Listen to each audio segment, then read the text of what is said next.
pheno hunting is a little bit different, right? That's what you're doing right now. What is pheno hunting, and why would you do it? Oh, I love it, man. And you know what, Mr. Growit, speaking to the beginners is what it's all about, man. That's what it's all about. If you can't convey your information to a beginner, your information isn't very valuable.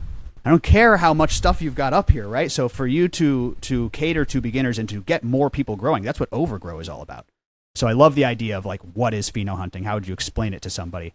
I want to start with a story about a conversation I had with a non-grower friend.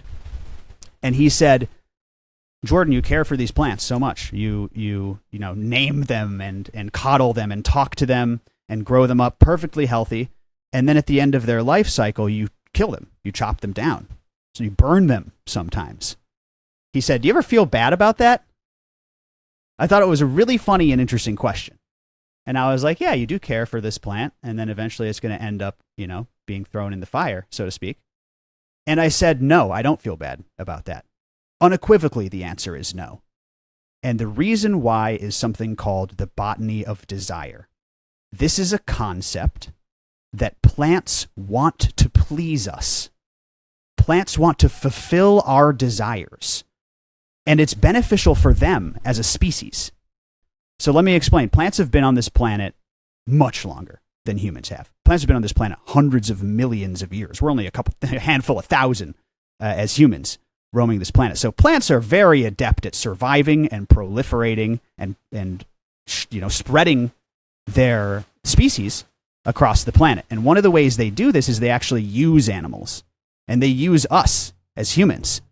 Because if plants can express themselves in ways that are desirable to us, you look pretty, you smell good, you fulfill some sort of medicinal need you ease an ailment in my body. These are all ways that plants please us. And what does that lead to? Well, it leads to us proliferating those plants, right? That's why you're sending your rare seeds to your buddy in Europe. And, this plant is now spreading across the globe because it was able to please you. That's all plants, like a lot of the ones that we grow, that's all they want to do is please our desires, fulfill our desires.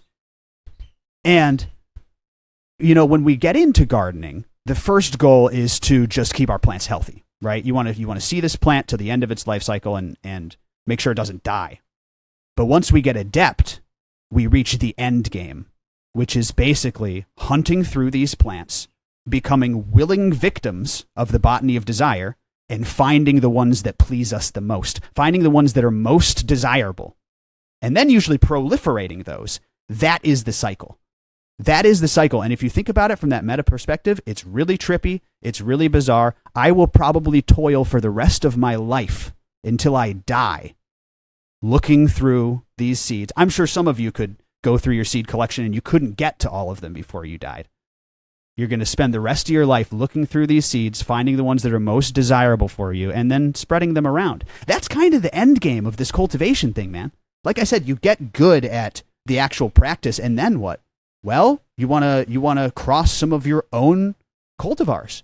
You want to take those two pepper plants that are your favorite and bang them together and make new seeds and share them with your friends. Maybe even send them to another country, like I said. What other organism is so smart to please us to the point where we send them across the globe? It's beautiful.